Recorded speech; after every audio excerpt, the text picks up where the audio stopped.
Hello, my curious communicators. Here is another Stump the Professor video. I'm doing this morning. I have my coffee, so I'm feeling good about it. And I have my responses from Team Late Night. Ooh, Team Late Night. Maybe that's why I'm dolled up this time because you definitely show up to late night a little more dolled up. But anyway, here we are. I wanted to get this in today before I headed out and get you something to think about and chew on. There were four questions, but I chose to do three. And one of the questions I thought was a really powerful one. And it did connect to the Dr. Becky Kennedy's book, Good Inside, which was just something that one of the students had kind of started thinking about because of the way the book frames and approaches dealing with emotional regulation and conflict, healthy conflict. So I'm going to come right out of the gate with that one and then answer a couple more questions from this team. All right, so here we start with Team Late Night. Here's the question. Becky Kennedy has a whole chapter about how it's never too late. Uh, Hold on, I'm getting an alert. Okay, sorry.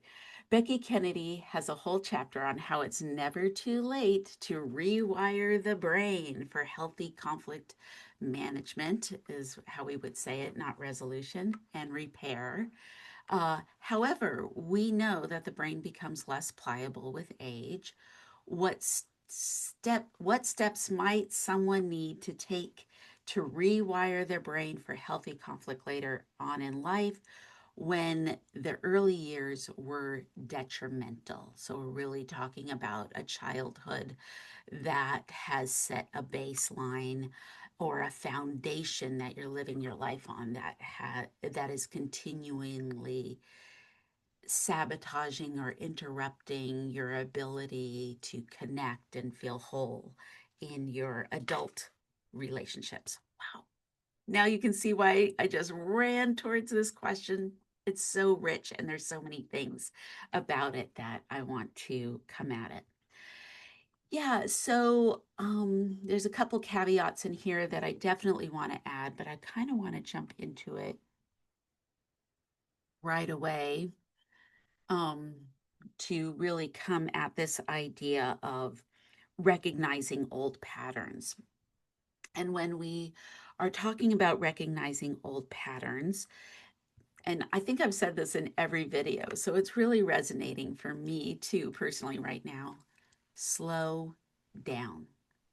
You can't see patterns unless you start slowing down and you are doing things. You're talking to professionals who are trained in seeing patterns, like counselors or therapists, or even clergy knows how to create psychological safe space and build guides for people. And just because someone has a title doesn't mean they know how to, including me as a professor, doesn't mean that might be the best fit or someone might be the best fit for you and what your needs. So shop around. I know it's hard to find good access to those people, but we definitely want to start with this idea of how are we recognizing our old patterns. So I have a little kind of story that a friend of mine used to tell me like almost 30 years ago. And I loved this story as a way to think about what this looks like. So I have my little analogy, metaphor again. You know how I love those metaphors. And thank you for in some of the team meeting roundtable discussions. Some people are like, "Oh, we did the metaphor assignment," and boy, Sarah uses a lot of metaphors. Well, here we go again. So the I call it the manhole metaphor, or what what in sidewalks or in the cement ground, we need access sometimes to underground for sewer systems and all sorts of things. So there's this round manhole, is the name for it, that's pulled up. So when we think about this, I want you to think about like you're walking down the sidewalk and a conflict comes up and you slip into your pattern, whether it's a seeker or a avoider, and that is like, or and in that hole is your foundation, it's your baseline, it's all those harmful environments that you survived, and you are a survivor, and that's a really good way to start empowering yourself. But you learned tactics and techniques to survive in those environments. And so walking down the street and falling into one of your patterns is like falling into that manhole there. You didn't see it, you didn't know it was there, and suddenly, boom, you're in it. And even when, you're walking down the street, you're like, oh, yeah, I know how to functionally deal with conflict. I know how to handle the situation. And then, boop, plop, you're in it. So that idea is to recognize you fell into your pattern again, to fall into the manhole again. And then you have to work to change that behavior. And that work, that's what I'm going to talk about right now, which the question is asking about how do you find that neuroplasticity in your brain? The brain is always working and growing, and that's going to be one of the caveats that I keep coming back to. So I'm not done with that point, but I don't want to get sidetracked. So you've fallen in. The next stage, right, is to become aware that you're falling in it. And as you're walking down that sidewalk and you see the conflict coming, you might start to see the manhole before you fall in. But boop, you fall in again, and there you are back into your old pattern. But it's a really big deal. And I want you to reward yourself and be proud of yourself if you can see it even before you fall. Can you notice it? Because your body has doing what it's done for decades, maybe. And you may not know what, when you don't know what's happening, that's the trap. But the moment of recognition is the neuro shift that I want you to be able to figure out. Don't attempt these things on your alone, but I'll get to that part of the question in a minute. So then it's with repetition, and you need to think about slowing down, thinking about your auto responses. And we talked about this in that idea of taking a break before you move into defensiveness and attack or stonewalling. What are all the steps right before that are happening? And that's the further back from the manhole of you recognizing your own patterns and starting to slow down. And then one day you're going to pause. Excuse me. You're going to pause, and you're going to be able to step around your pattern, and you can look down and see it. And down there is all that pain. And with that pain is the foundation of your survival, right? You survived something. So you're going to step around that, and then you're going to walk on, and you're going to see it behind you, right? And you want to value that because it got you to today, but you are stepping into a new life and a new path for yourself. And so you're going to move beyond that, and you're going to step over it. Now, here comes the next test, and you might fall down that hole again. And this is where we're going to get to this idea of the intrapersonal talk of this question, not interpersonal, intrapersonal. Sorry, I get emotional. These are really big ideas, and your questions are so beautiful and engaging. So I'm just rising to meet the moment. So here we go. Um, So you want that repetition. You want to maybe as time goes by, right? You're going to maybe half the time you fall and half the time you don't. And then maybe it's just every now and then you fall into your pattern. Um, but then the more you choose to walk around it, notice it, see it, we're not trying to hide it. We need to come at peace with it. You weaken it. So when you are walking towards it and you can start recognizing it, that's like putting up a little caution cone on the sidewalk to remind you, oh, I'm going to put a caution cone. I know when this starts happening and I can feel it in my body, or when I hear a word that activates me, that's like, oh, that's a caution cone, right? And then you might now, you're going to start basically weakening the power of falling into the manhole. You are going to start to pull back a little. And maybe at some point, you might even be able to build bars. You know how, like at some cities, when those construction sites, they actually put up and drill down into the cement a little railing bar so no one falls in. We want to get you to that point too. And then maybe sometime you will have not fallen into that hole for so long. Boom, maybe you have a cover on that hole and you don't have to be in the upside down anymore. You can stay here um, on and in your healthier choices that you and develop new pathways and new patterns. So eventually you're going to walk down the same street and you're going to automatically step around it. And the new choice becomes a default. Um, and it's not that that old pattern has vanished because the baseline is the baseline, but you have developed something stronger in a new direction for yourself. I really want that for you. So, there's a couple of other things about this process that I want to make sure you, right? It's the practice, practice, practice.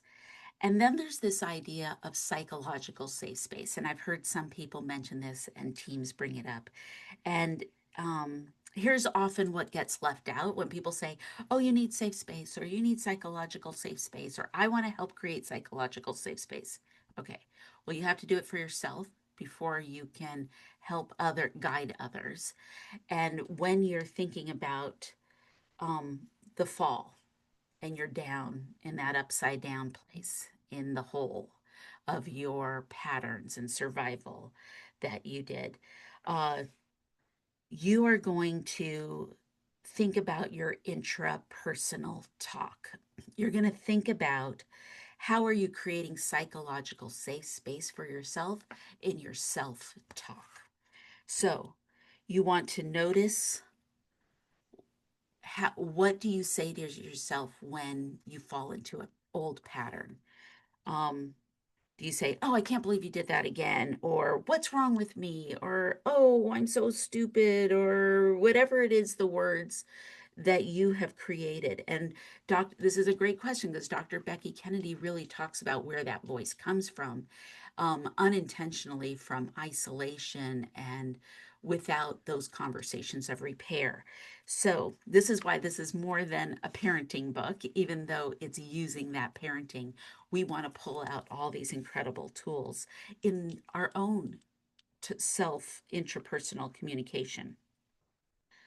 So you want to recognize the trauma or the event or recognize that shame voice.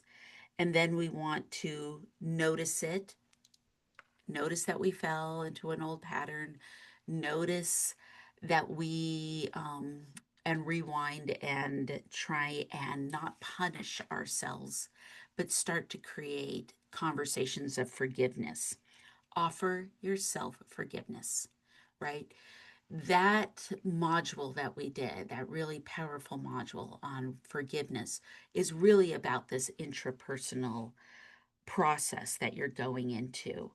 Uh, Now, here's the next piece that I really want to make sure that we cover when we're talking about this, and that is that self forgiveness and inner work is really about how you are. Let's see, how do I want to say this?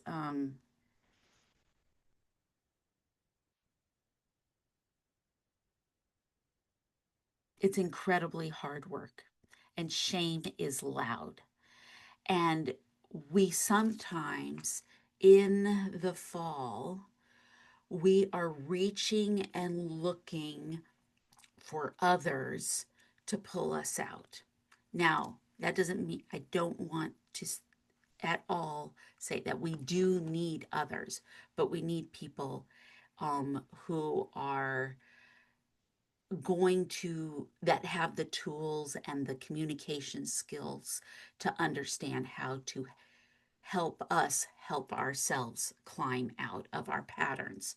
And that's different than what I'm talking about. Like when we are in really codependent relationships and enmeshment, this is when we're trying to outsource our work, the work of drowning out our shame voices and asking someone else or something else to do that work for us. And this is where we can that need of dopamine can turn into substance abuse or and addictions, and then sometimes become actually personality disorders, which is I am 100% not qualified in any way to step into the realm of that, but just to notice that there are these other kind of traps that start being set up when we don't approach the work that we need to do. So when we talk about self forgiveness, you can't replace the work of forgiving yourself with outsourcing to other people and demanding they are should be the one to forgive you, and you it's and blame culture and all of those things. So this is tough stuff right here, and that's kind of why I wanted to dive into this question. And it's also why this course is very constrained in what it can really capture, in what it can do. Uh, but when we talk about, and let's go back to the question, when we talk about to this question, what steps might someone need to take to rewire their own brain for healthy conflict later in life when early years were detrimental? We really want to think about all of these things that are um, kind of embedded in this. So, healthy conflict, healthy repair work relies on a balance. It relies on a balance of our connection with ourselves, responsibility for ourselves, and how we are slowing down those auto responses.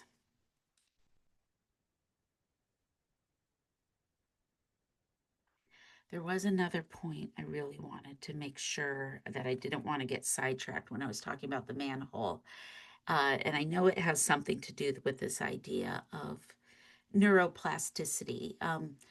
And just as a little asterisk on it, that science is often misunderstood as something that is providing answers that are fixed and rigid. But that's not what science is. Science is hypothesis and testing, and science doesn't science can only be as accurate as it can be in a particular moment. But as humans evolve, as our technology advances, we learn more, we get better at it.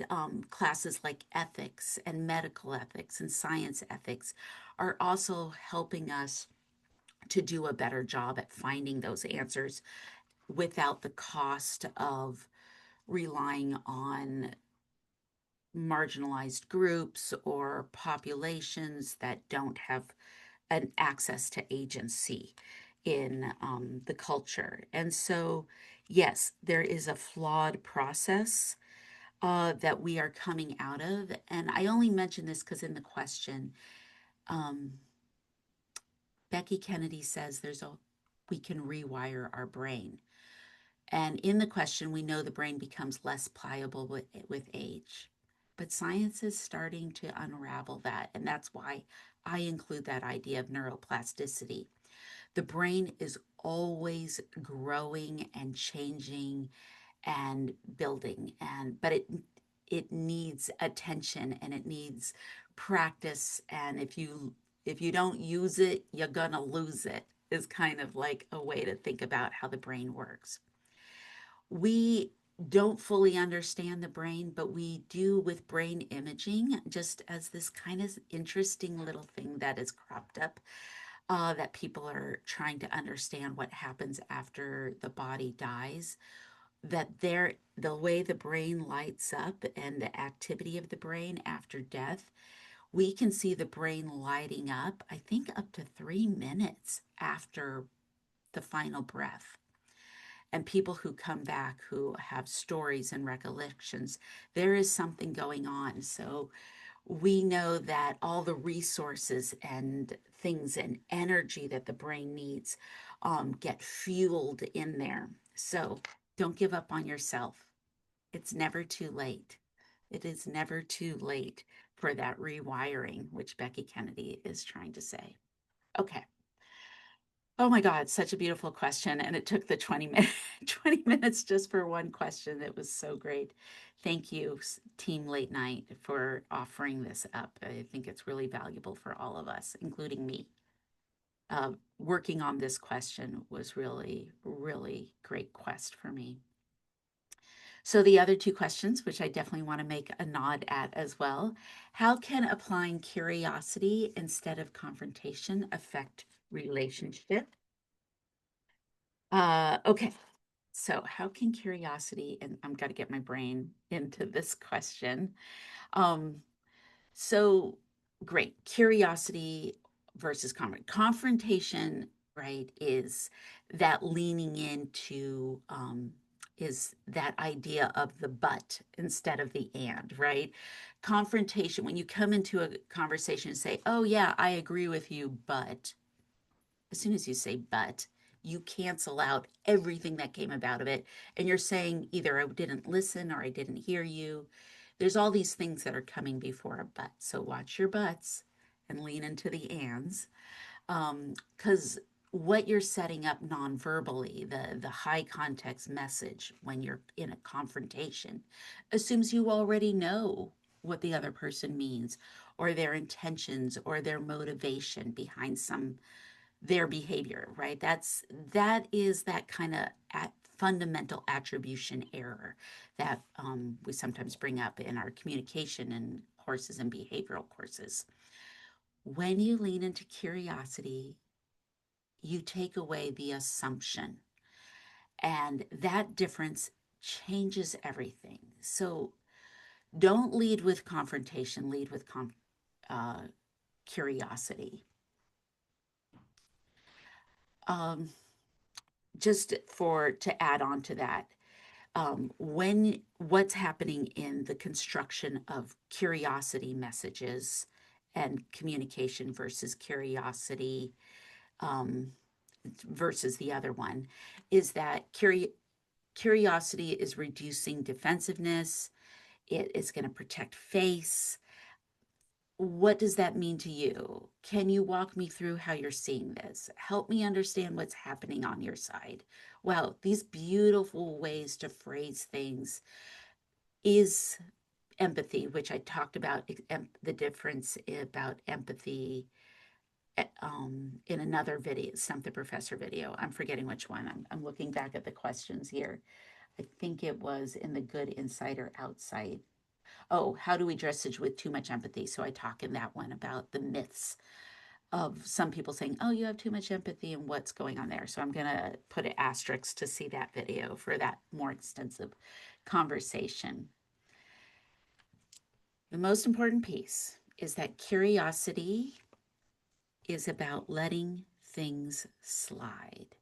It's about approaching the conflict from a place that keeps the relationship intact, right? Conflict management is recognizing that I am in a relationship that has more than just this moment that needs to be valued. So, curiosity preserves that connection, confrontation fractures it.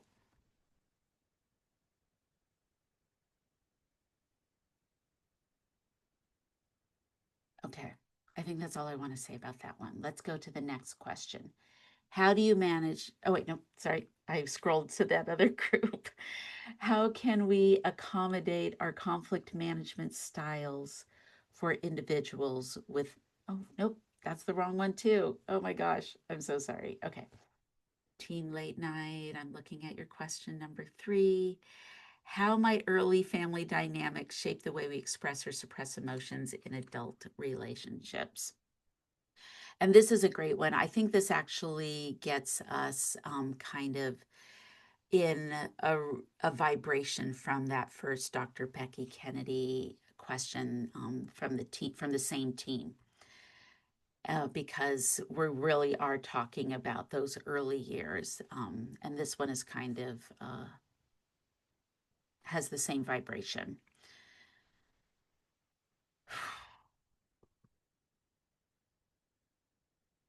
So if you grew up in a home where conflict meant yelling and volatility, you learned staying quiet. You might have learned staying quiet or staying small. Don't trigger anything. Keep everyone happy. That becomes a way, becomes your a voice of suppression in your adulthood.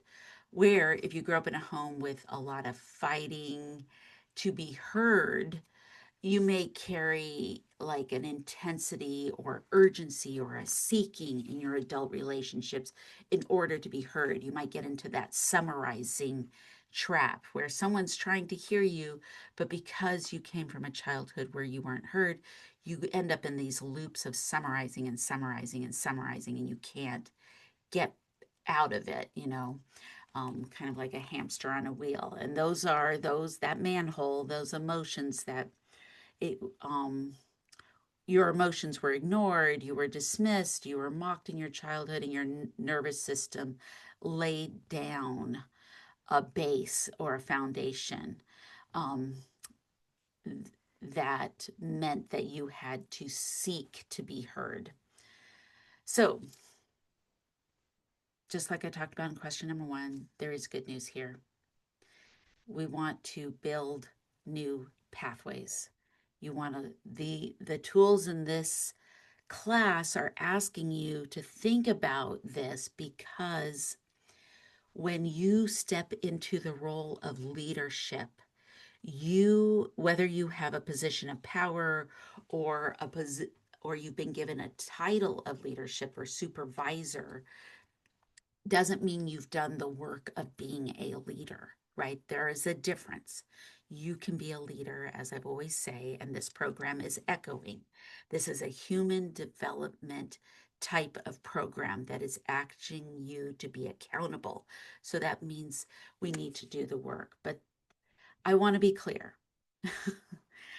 I am limited in where I can take you with this information. I'm a communication professor. That means I'm looking at the way we code and decode messages. I'm not a therapist. I'm not a psychologist like Dr. Becky Kennedy. And it's why we bring in all these other voices in this class to make up for how limited and I am in what I can do here. So when we talk about childhood influences, when we talk about psychological safety or early family environments, I can name those things, but in the Cope of Communication studies, we're looking at childhood as the original training ground, and then how we translate that towards those recognizing those patterns and how they're influencing outcome in our adult life. So I really encourage you to keep the boundaries on what the class is doing, and then for yourself, seek out those professionals that can guide you along your path. I am so grateful for these questions and your curiosity. It helps me also grow and think about things in different ways. It is why I do this Stump the Professor activity. And again, as always, these are not the answers, they're only responses. And my lovely communicators, my curious communicators, uh, I am interested in your next piece of this dialogue that we have created in this asynchronous online space. Have a good day, everyone. Bye bye.